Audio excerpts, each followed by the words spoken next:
जय हिंद मेरे प्यारे साथियों, स्वागत है आप सभी का परीक्षा वाटिका एजुकेशन में। बिहार पुलिस मद्य निषेध का जो वैकेंसी आया है उसका ये दूसरा टेस्ट आज कंप्लीट करेंगे हम लोग। पहला टेस्ट हो गया है, इस यूट्यूब चैनल पर जाकर के आप लोग देख सकते हो। सेशन को लाइक कर लीजिए और किसी एक व्हाट्सएप ग्रुप या टेलीग्राम चैनल पर आप लोग शेयर कर दीजिएगा। वीडियो में आगे बढ़े उससे पहले आप लोग सब्सक्राइब कर लीजिए और बेल आइकन को भी प्रेस कर लीजिए ताकि नए वीडियो या टेस्ट का नोटिफिकेशन सबसे पहले आप तक पहुंच जाएगा। और वीडियो के अंत में बताना है कि आपसे कितने प्रश्न सही हो पाए, आपका स्कोर क्या हो रहा है। ठीक है, बढ़ते हैं प्रश्न की तरफ। आज के टेस्ट का कट ऑफ रहेगा 67 मार्क्स। जिनका 67 क्वेश्चन सही हो रहा है वो सेफ जोन में है। जिनका 60 प्लस हो रहा है थोड़ा सा मेहनत कीजिए। Cut off 67। ठीक है, चलिए पहला प्रश्न है यहाँ पर, पंडित जवाहरलाल नेहरू ने किस तिथि को संविधान सभा में उद्देश्य प्रस्ताव यानी ऑब्जेक्टिव रेजोल्यूशन प्रस्तुत किया था? सही जवाब है 13 दिसंबर 1946 को। नेक्स्ट क्वेश्चन, भारतीय संविधान में शामिल स्वतंत्रता, समानता एवं बंधुत्व के सिद्धांत किस देश के संविधान से लिए गए हैं? करेक्ट आंसर हो जाएगा विकल्प ए, फ्रांस से। भारतीय संविधान के किस अनुच्छेद में यह निर्दिष्ट किया गया है कि राज्य ग्राम पंचायत का संगठन करने के लिए कदम उठाएगा? करेक्ट आंसर है विकल्प ए, अनुच्छेद 40 में कहा गया है, जिसमें ग्राम पंचायतों के गठन से संबंधित प्रावधान है। आर्टिकल 41 में क्या है? तो कुछ दशाओं में काम, शिक्षा और लोक सहायता पाने का अधिकार। आर्टिकल 42 क्या कहता है? तो काम की न्याय संगत मानवांचित दशाओं की जो ये होता है और प्रसूति सहायता को उपबंध को बताता है। 43 आर्टिकल जो है इसमें कर्मकार के निर्वाह, मजदूरी और कुटीर उद्योग को प्रोत्साहन देने से संबंधित है। आर्टिकल 43 क्लियर है। राइट आंसर क्या हो गया? विकल्प ए, अनुच्छेद 40। इनमें से कौन भारत की नागरिकता प्राप्त करने की एक शर्त नहीं है? सही जवाब है विकल्प सी, संपत्ति अधिग्रहण। जो नागरिकता अधिनियम 1955 है उसमें बताया गया था, 5 शर्त बताया गया था, इसमें जन्म, देशीयकरण, वंशानुगत, पंजीकरण और प्राकृतिक क्षेत्र में समाविष्ट करने के अधिकार पर नागरिकता प्राप्त की जा सकती है। तो ये सारा था, जन्म, वंश, देशीकरण, संपत्ति अधिग्रहण ये नहीं है। नेक्स्ट क्वेश्चन है, भारत के राष्ट्रपति का शपथ कौन दिलाता है? बताओ आप लोग, कौन दिलाता है? तो ये दिलाता है भारत का मुख्य न्यायाधीश, chief justice of India, CJI। किसी धन विधेयक के लोकसभा में पारित होने के बाद राज्यसभा उस धन विधेयक को अधिकतम कितने दिनों के भीतर लोकसभा को लौटा सकती है? राइट आंसर क्या होगा? ऑप्शन ए, 14 दिनों के भीतर। धन विधेयक आर्टिकल 110 से संबंधित है। धन विधेयक आर्टिकल 110। चलिए क्वेश्चन नंबर 7, भारत चुनाव आयोग की स्थापना कब की गई थी? सही जवाब है 25 जनवरी 1950 ईस्वी को। भारतीय संविधान में पहला संशोधन डैश में किया गया था। यह ईयर था 1951 में किया गया था। विकल्प 20 राइट आंसर है। क्वेश्चन नंबर 9, भारत के नियंत्रक और महालेखा परीक्षक किसके द्वारा नियुक्त किया जाता है? ये जो है राष्ट्रपति नियुक्त करते हैं। विकल्प सी सही जवाब है। निम्नलिखित में से कौन सा भारत का संवैधानिक निकाय नहीं है? करेक्ट आंसर हो जाएगा केंद्रीय सूचना आयोग, यह नहीं है। आगे बढ़ते हैं अब। चलिए क्वेश्चन नंबर 11, आकाशगंगा यानी मिल्की वे का आकार डैश है। किस तरह के आकार का होता है? ये सर्पिलाकार होता है। विकल्प सी सही जवाब है। क्वेश्चन नंबर 12 है, एक विषुव यानी इक्विनॉक्स एक वर्ष में कितनी बार आता है? करेक्ट आंसर विकल्प बी, 2 बार। पृथ्वी को सूर्य की परावैगिनी विकिरण से कौन सुरक्षित रखता है? करेक्ट आंसर विकल्प ए, ओजोन। नेक्स्ट क्वेश्चन, भूटान का साम्राज्य डैश हिमालय में स्थित है। यह है पूर्वी हिमालय क्षेत्र में। कहां पर? पूर्वी हिमालय क्षेत्र में स्थित है, जो लैंड ऑफ थंडरबोल्ट की उपमा से प्रसिद्ध है। कौन सा? भूटान का साम्राज्य। भारतीय मानक समय IST ग्रीनविच माध्य समय GMT से कितना घंटा आगे है? बचपन वाला प्रश्न है, बच्चों वाला प्रश्न है। ये सारे 82 डिग्री पूर्वी देशांतर को माना जाता है, जो मिर्जापुर से गुजरता है। भारत का मानक समय कहाँ? मिर्जापुर, प्रयागराज, इलाहाबाद के समीप है। और यह ग्रीनविच समय से कितना? 5.5 घंटा आगे है। यह आप लोग बचपन से पढ़ते आ रहे हो, बचपन से नहीं तो कल 8-9 से पढ़ते आ रहे हो। लूनी नदी किस पर्वत श्रृंखला से निकलती है? राइट आंसर है अरावली से। भारत का सबसे बड़ा, एशिया का दूसरे सबसे बड़ा मिट्टी का बांध है। इस बांध का नाम केरल के राजा महाबली के पुत्र के नाम पर रखा गया था। इस बांध का नाम पूछा जा रहा है। इस बांध का नाम है बाणासुर सागर बांध। ठीक है, और ये जो है करम नदोठू नदी पर है। इसका नाम भी अजीब है, लिख देता हूं मैं, करम नथोडू, ये नदी का नाम है भैया। इसी नदी पर है ये बाणासुर सागर बांध। नागार्जुन सागर बांध कहां पर है? कृष्णा नदी पर। कृष्णा नदी पर बना है। और कृष्ण सागर बांध जो है कावेरी नदी पर है, कावेरी नदी पर बना है कर्नाटक का, सॉरी तमिलनाडु पर। और ये मेट्टूर बांध जो है, मेट्टूर बांध, ये भी कावेरी नदी पर ही बनाया गया है तमिलनाडु में। चलिए अगला प्रश्न है, भारत का कौन सा रबर का अग्रणी उत्पादक है? सही जवाब हो जाएगा केरल। भारत में पाषाणकालीन शिला चित्रकारी कहां पाई जाती है? विकल्प बी सही जवाब है, भीमबेटका में।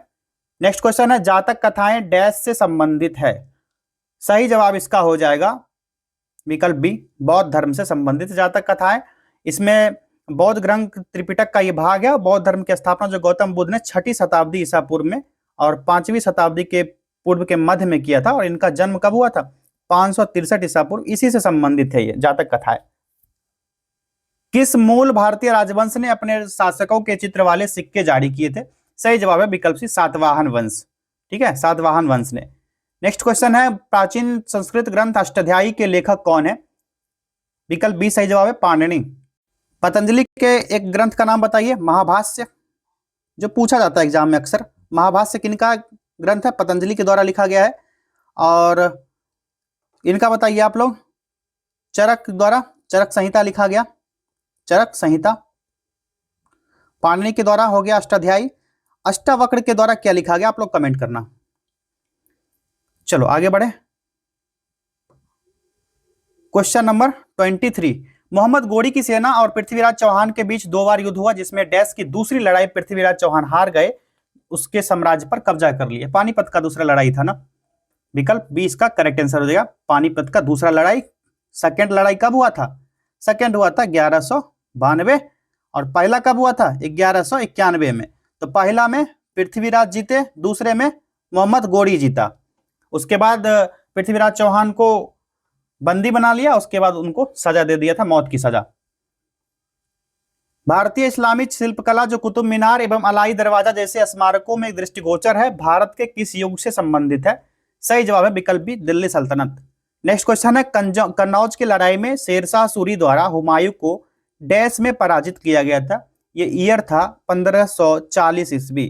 ठीक है, बिलग्राम युद्ध हुआ था। इस युद्ध को बिलग्राम का युद्ध के नाम से जाना जाता है। ठीक है, बिलग्राम युद्ध। बाबर की आत्मकथा बाबरनामा किस भाषा में लिखी गई थी? बताओ आप लोग, किस भाषा में था? ये टर्की में लिखा गया था, तुर्की भाषा में लिखा गया था।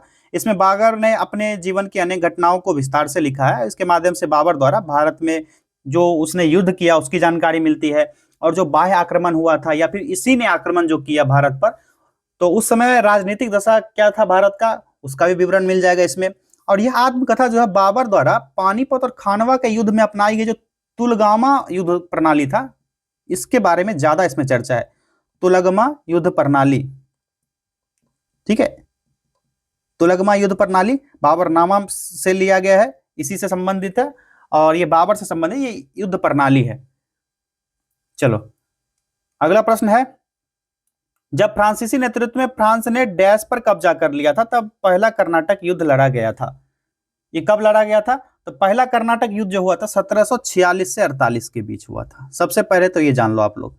ठीक, इसका सही जवाब होगा मद्रास। मद्रास पर कब्जा किया था तब हुआ था ऐसा। ठीक, और इसके बाद इसका उत्तराधिकार 1740 ईस्वी तक विस्तार हो गया था। सिपाही विद्रोह के दौरान भारत का गवर्नर जनरल कौन था? करेक्ट आंसर हो जाएगा लॉर्ड कैनिंग। नेक्स्ट क्वेश्चन है, दिल्ली दरबार 1911 के दौरान दिल्ली की आधारशिला इनमें से किसने रखी थी? सही जवाब है विकल्प सी, जॉर्ज पंचम ने। सहायक गठबंधन 1798 में डैश द्वारा तैयार एक गैर हस्तक्षेप नीति किसके द्वारा थी? यह नीति लॉर्ड वेलेस्ली ने अपनाया था 1798 से 1805 ईस्वी तक। उत्पादन हेतु कच्चा माल और नकदी इसके अंतर्गत वर्गीकृत किए जाते हैं। इसमें कौन कौन शामिल होंगे ये बताओ आप लोग। कार्यशील पूंजी शामिल होंगे इसमें। पहली पंचवर्षीय योजना का मुख्य उद्देश्य भारत में कृषि की स्थिति में सुधार करना था। यह वर्ष डैश में हुई थी। राइट आंसर हो जाएगा 1951 में। साथियों, अगर आपको इस टेस्ट का पीडीएफ चाहिए तो यहां मैं टेलीग्राम चैनल का नाम लिख देता हूं, इस पर आपको इसका पीडीएफ मिल जाएगा, या फिर आप लोग इस नंबर पर भी पीडीएफ मिल जाएगा। ठीक है, या इस नंबर पर ले लेना, या फिर टेलीग्राम चैनल सर्च कर लेना परीक्षा वाटिका, वहां पर भी आपको इसका PDF मिल जाएगा। चलिए क्वेश्चन नंबर 33 है, निम्नलिखित में कौन भारत सरकार की मौद्रिक नीति तैयार करता है?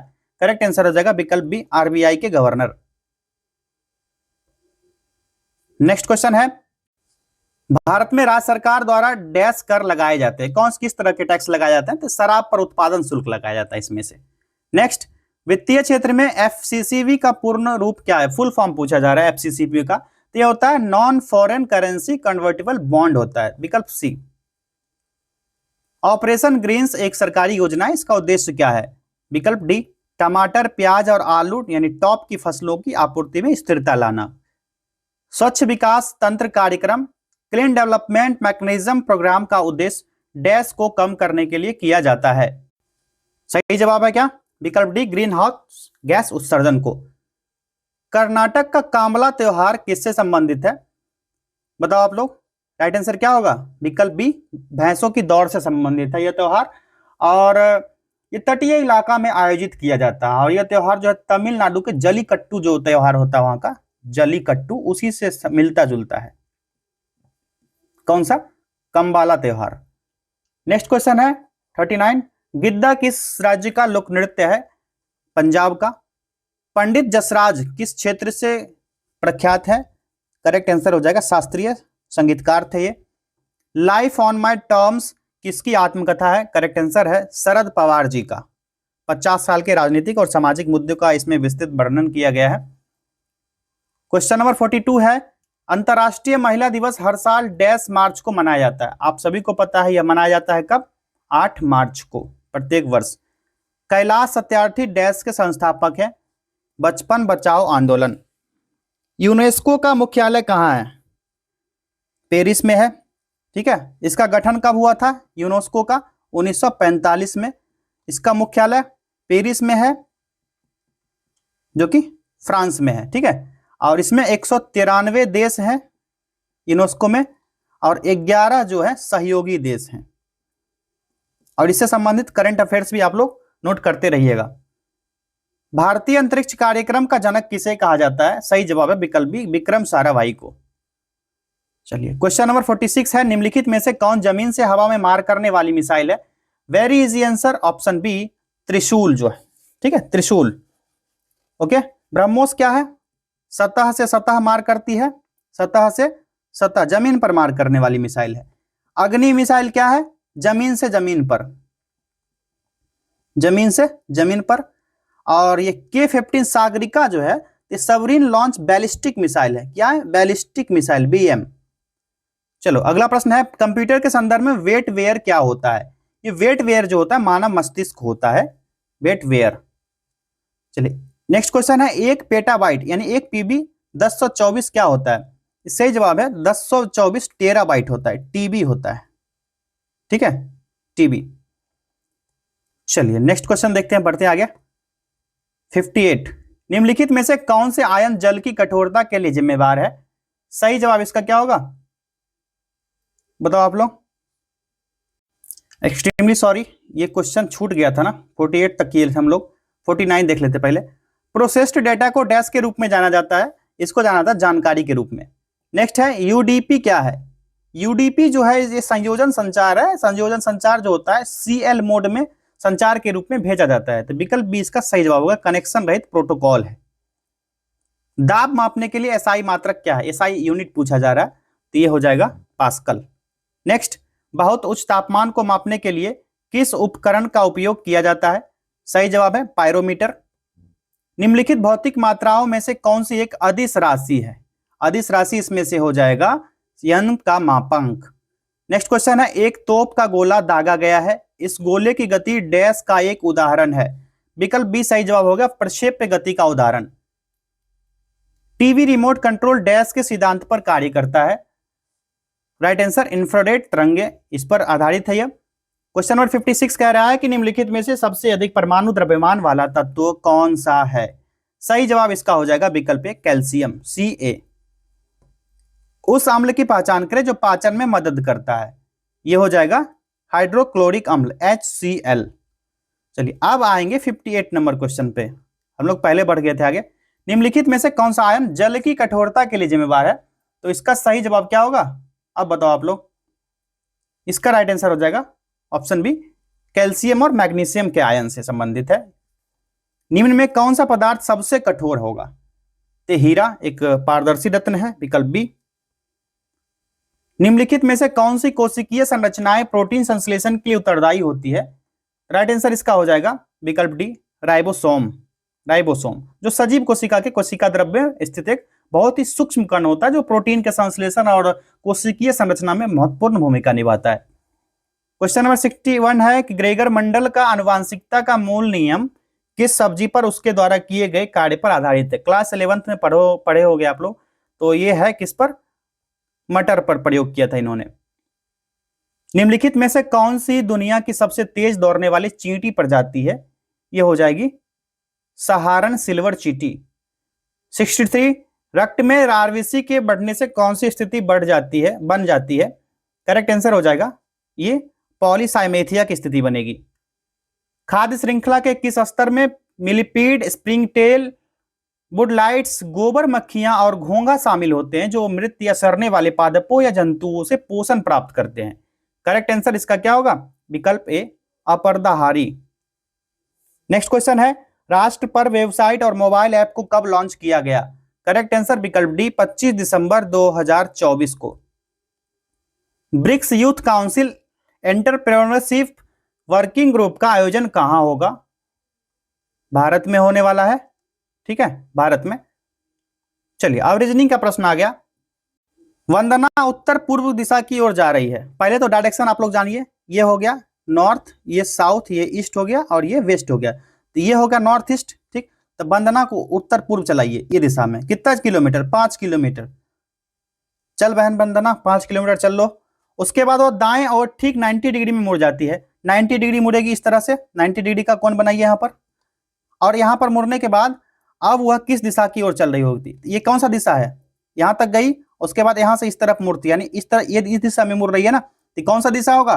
तो दक्षिण पूर्व दिशा। ये साउथ हो गया और ये ईस्ट था ना, तो ये कौन सा दिशा होगा? साउथ ईस्ट डायरेक्शन में है। ऑप्शन देख लेते हैं, टिक कर लेते हैं, दक्षिण पूर्व दिशा में। विकल्प बी सही जवाब हो गया। नेक्स्ट क्वेश्चन है, निम्नलिखित 4 अक्षर संयोजन में से 3 किसी निश्चित तरीके के समान है और इस प्रकार एक समूह बनाते हैं। कौन सा अक्षर संयोजन किस समूह से संबंधित नहीं है?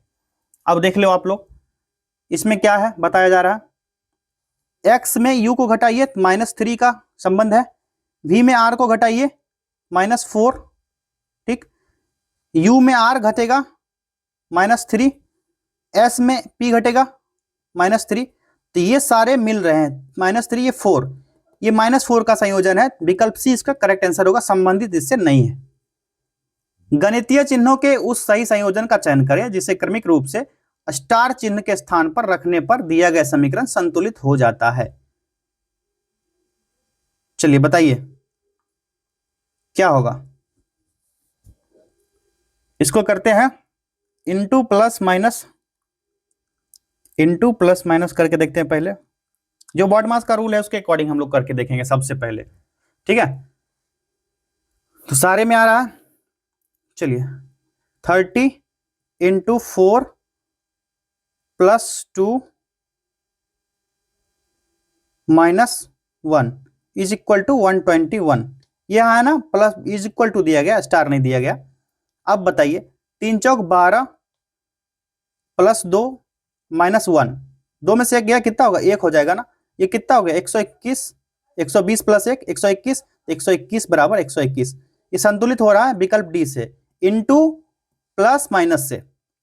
चलिए अगला प्रश्न है, दिए गए शब्द को अंग्रेजी शब्दकोश के अनुसार व्यवस्थित करने के पश्चात कौन सा शब्द तीसरे स्थान पर आएगा?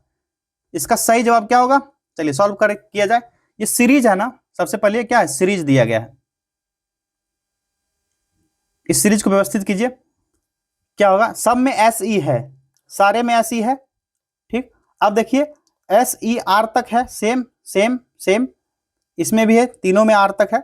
अब आता है I और E का मामला। इसमें I आता है चौथे स्थान पर, इसमें I, इसमें R आ रहा है, इसमें भी I आ रहा है, इसमें है 3R E आ रहा है। तो तीसरे स्थान पर पूछ रहा है, तो पहले स्थान पर तो सीरीन आ जाएगा कंफर्म, उसके बाद I वाला आएगा, तो I सब में है, तो I के बाद E आ रहा है, सबसे पहले इसमें ठीक है, और इसमें आ रहा है ए आ रहा है, तो दूसरे स्थान पर ये आ जाएगा भैया। तीसरे पर आ जाएगा सीरीज, ठीक है, तीसरे पे सीरीज आ गया। उसके बाद इसमें ओ आ रहा है, तो ये चौथे पे आ गया, और इसमें फिर आ रहा है क्या, चलिए ये हो जाएगा। फिर सीरीड, इसमें क्या आ रहा है, डबल आर, इसमें आर आ रहा है, दूसरे चौथे स्थान पर आर आ रहा है ना, यहाँ देख लो आप, 3 स्थान, ये चौथे स्थान पर आर आ रहा है, ये हो गया चौथे स्थान पर, 5वें स्थान पे आ जाएगा ये, सॉरी एक्सट्रीमली सॉरी, 5वें स्थान पे। तो पूछा जा रहा है कौन सा शब्द तीसरे स्थान पर आएगा, तो सीरीज आएगा, सिर्फ सीरीज। राइट आंसर क्या होगा इसका, ऑप्शन ए। उस समुच्चय का चयन कीजिए जिसमें संख्याएं आपस में उसी प्रकार संबंधित है जिस प्रकार निम्नलिखित समुच्चयों की संख्या आपस में संबंधित है। ये किस तरह से संबंधित है उस हिसाब से देख लेंगे, इसको छोटा कर लेते हैं थोड़ा, ठीक है। अब प्रश्न सही से दिख रहा होगा आप लोग को। क्वेश्चन नंबर 71 करना है, बताओ आप लोग। यहां पर ना क्या करेंगे, 7 + 11 करते हैं इंटू 11 - 7, एक बार माइनस करते एक बार प्लस करते हैं, कितना, 11 × 7 = 18, 11 में 7 क्या 4, ये कितना हो जाएगा 72। इसमें भी वही करेंगे, 5 + 8 इंटू 8 - 5, 8 × 5 = 13, इधर गया 3, क्या 39 हो गया। अब जो है यहां पर क्या कहा जा रहा है कि कौन सा इसी से रिलेटेड कौन सा होगा, तो संख्याओं को उसके घटक अंकों में विभाजित किए बिना, विभाजित नहीं करना था, तो पूर्ण संख्याओं पर गणितीय संक्रियाएं की जानी चाहिए। और उदाहरण के लिए जैसे मान लीजिए यहाँ बताया गया था 13 गणितीय संक्रियाएं, जैसे कि जोड़ना, घटाना, गुना करना, 3 ही शामिल था, इसीलिए हम लोग 3 ही किए, प्लस माइनस किए। उसके बाद 13 को 1 से और 3 में विभाजित करना, फिर 1 और 3 पर गणितीय संक्रियाएं की अनुमति नहीं है। 13 को 13 × 3 = 39, इसी के संदर्भ में है पूरा का पूरा। तो अब देखिए कौन सा करना है, 5 दूनी 10, इसमें क्या होगा 5 × 2 = 7 हो गया। ये तो मामला बड़ा लंबा हो जाएगा, इसको तो क्लियर कर दिए, ये बहुत छोटा हो जाएगा। 6 × 5 = 11, इधर हो जाएगा 13 में से के 7, 11 × 7 = 77, ये तो पहले ही डिक्लियर हो गया, ये नहीं होगा। ये तीनों तो साफ क्लियर हो गया। अब 4 × 7 = 33 को देखिए, 7 × 4 = 11, और 33 में 7 गया, कितना होगा, ये हो जाएगा 7 × 4 = 11 इंटू, फिर 7 में से 4 घटा दीजिए, कितना होगा 3, 33 हुआ ना। तो क्या है, तो 1 और 3 में विभाजित करना है, 3 आ गया, इसमें भी 3 आ रहा है, इसमें भी 3 आ रहा है, तो ये राइट आंसर हो जाएगा विकल्प सी। क्लियर है, चलिए इसको थोड़ा जूम कर ले। अब नहीं करना है जूम, क्योंकि ये क्वेश्चन भी है, थोड़ा लॉन्ग क्वेश्चन है।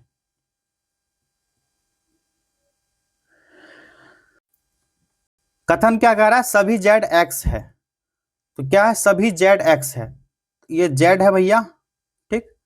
उसके बाद इसका कलर चेंज कर लो, ये सारे को बना दो एक्स, ये सारा एक्स है, ब्लू कलर वाला एक्स है। तो क्या कह रहा है, सभी जेड एक्स है, ठीक, और सभी जी जो है एक्स है, तो सभी जी भी एक्स है, यानी सभी जी भी एक्स कह रहा है, यानी एक्स बड़ा वाला गोला है और छोटा वाला जेड और जी है।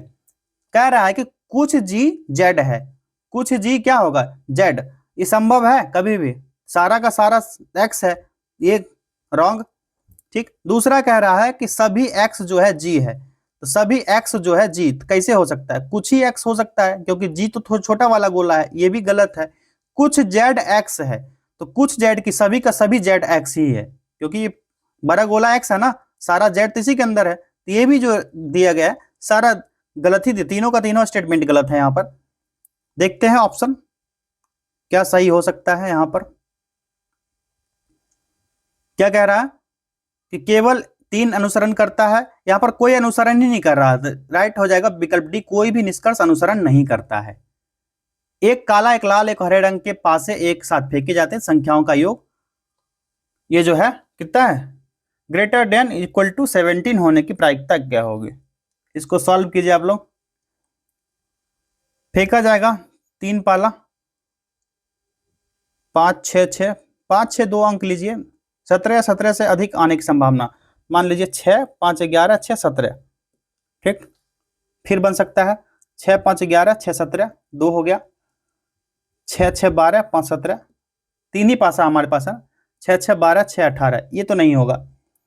तो यहाँ पर कुल संभावनाएं कितने हो सकते हैं? 6 हो सकते हैं।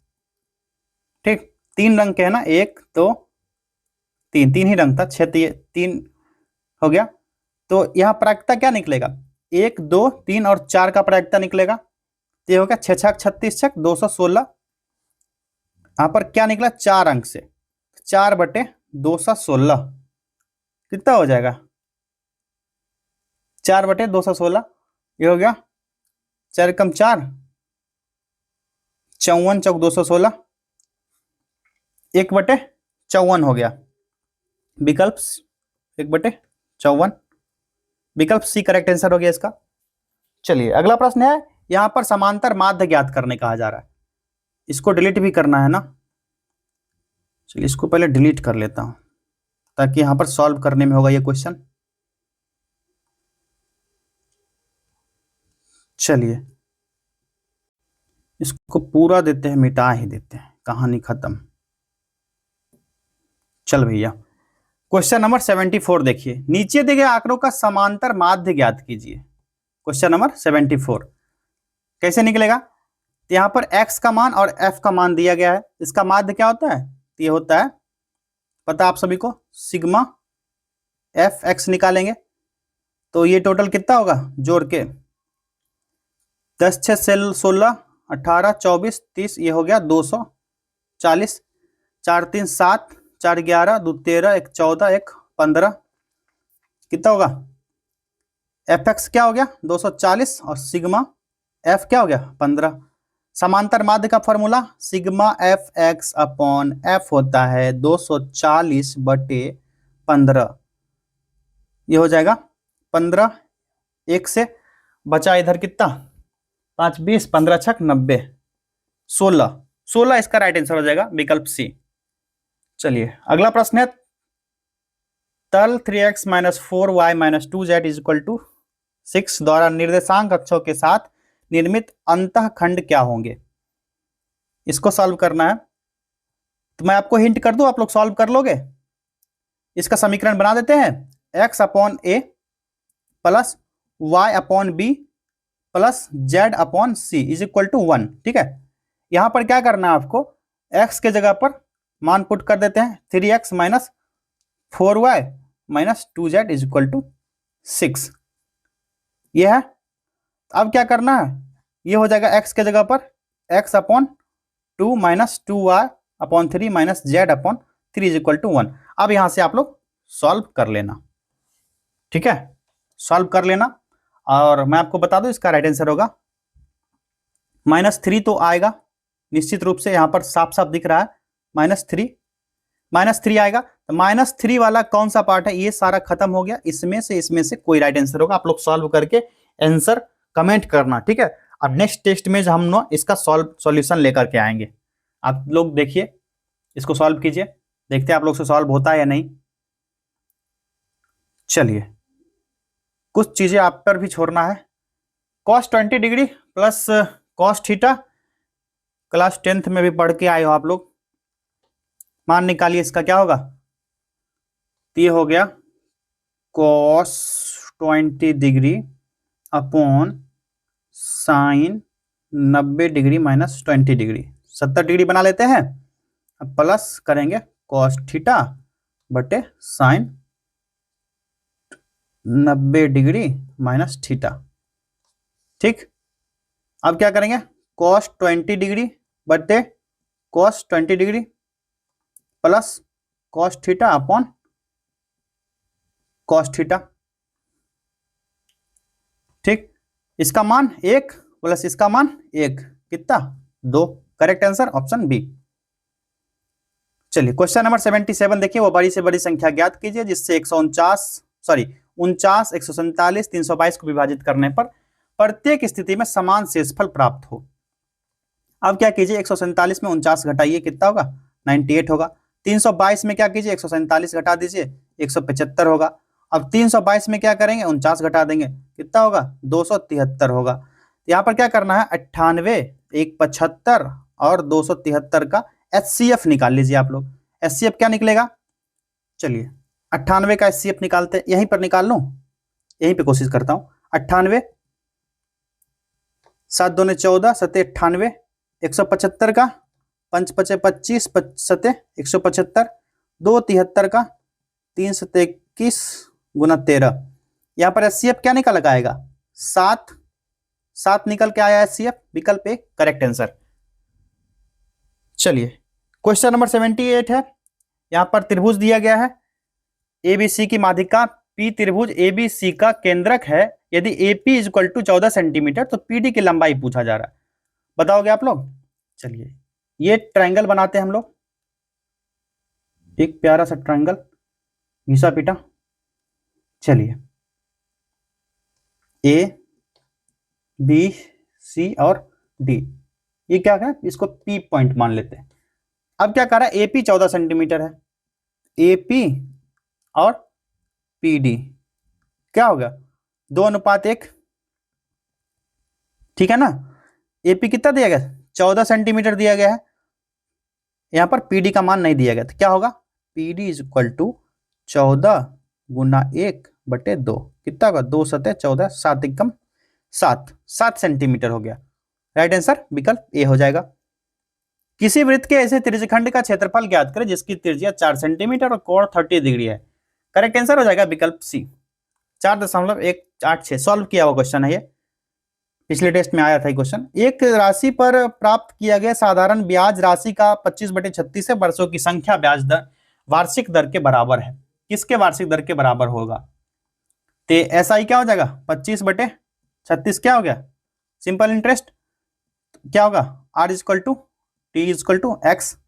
SI क्या निकलेगा, सिंपल क्या होता है P into R into T/100।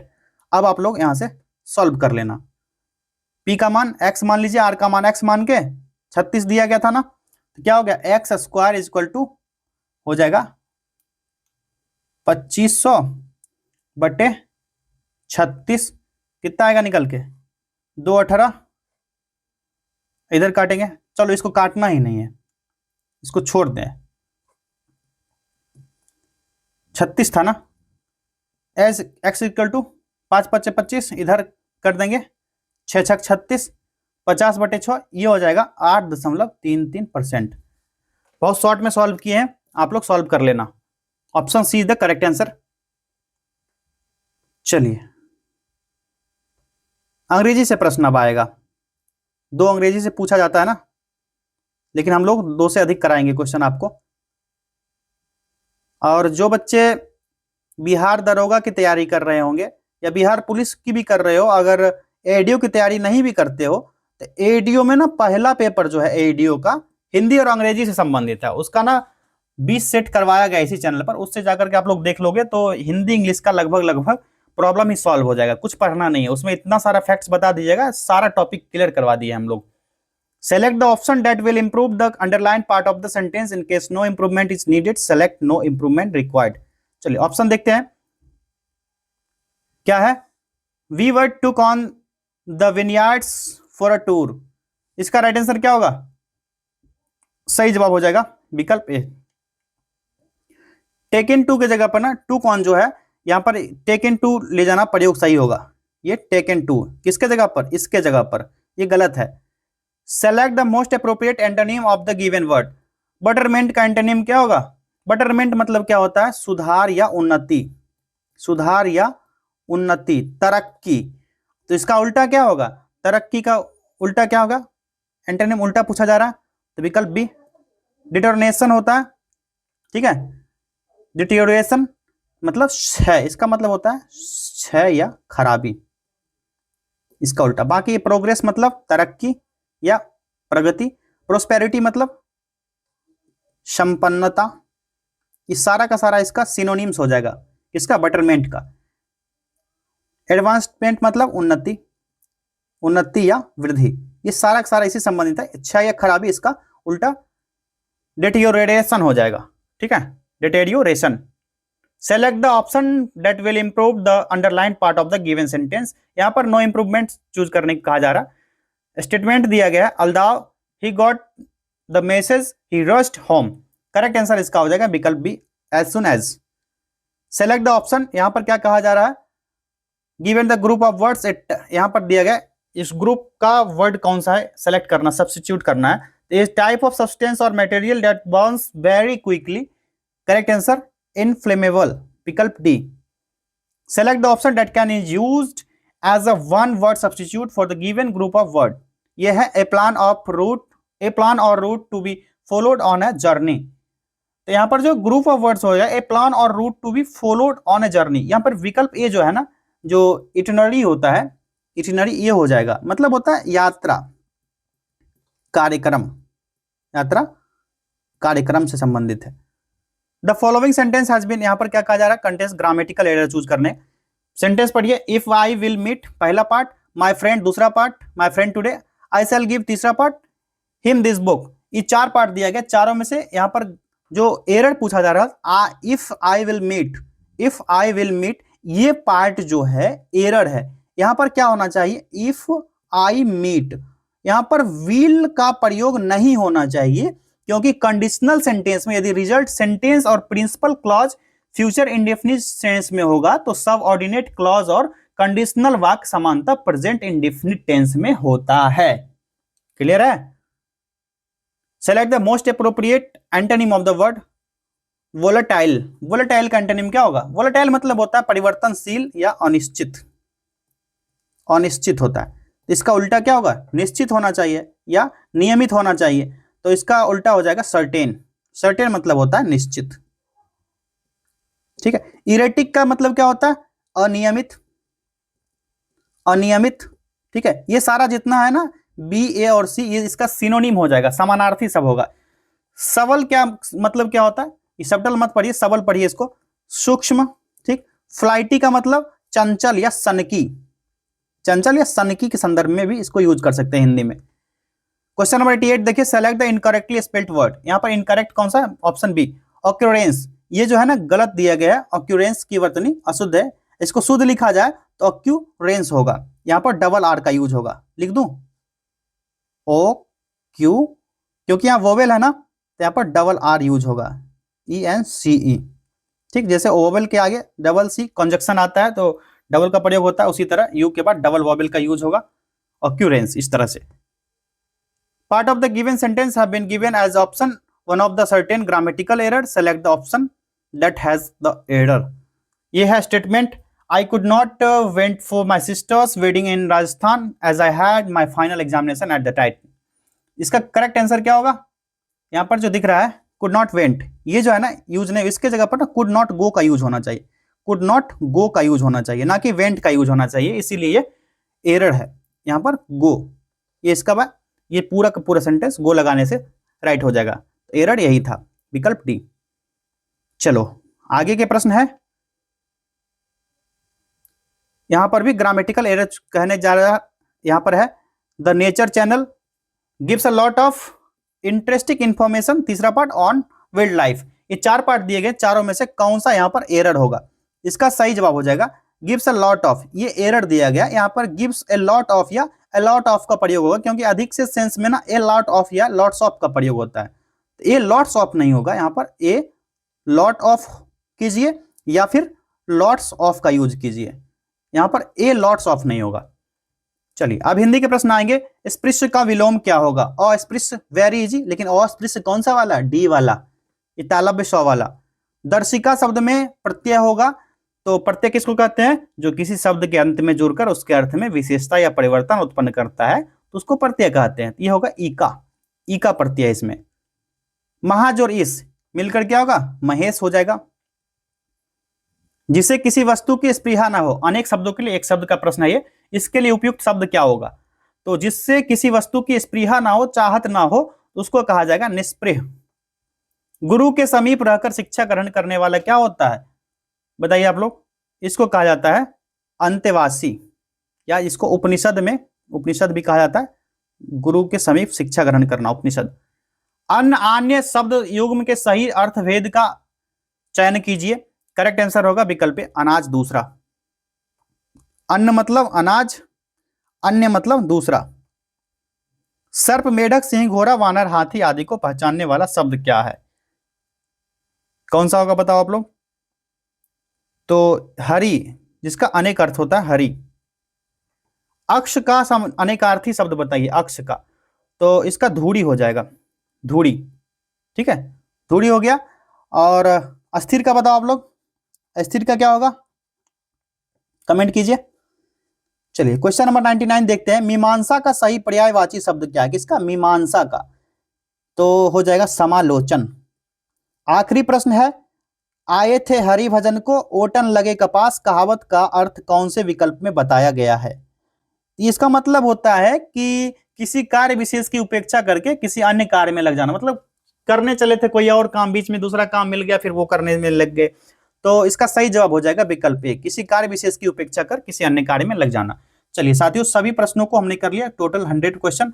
67 plus जिनका आ रहा होगा, पहले ही मैंने बता दिया था, आज का कट ऑफ है 67 मार्क्स। ठीक है, तो एग्जाम का डेट अभी नहीं आया है, लेकिन आप लोग टेस्ट सीरीज लगाते रहिए।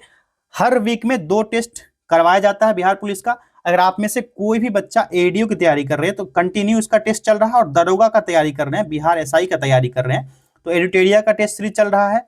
ठीक है, और किरण पब्लिकेशन का इसी यूट्यूब चैनल पर आपको मिल जाएगा। मिलते हैं नेक्स्ट टेस्ट में, बहुत बहुत धन्यवाद।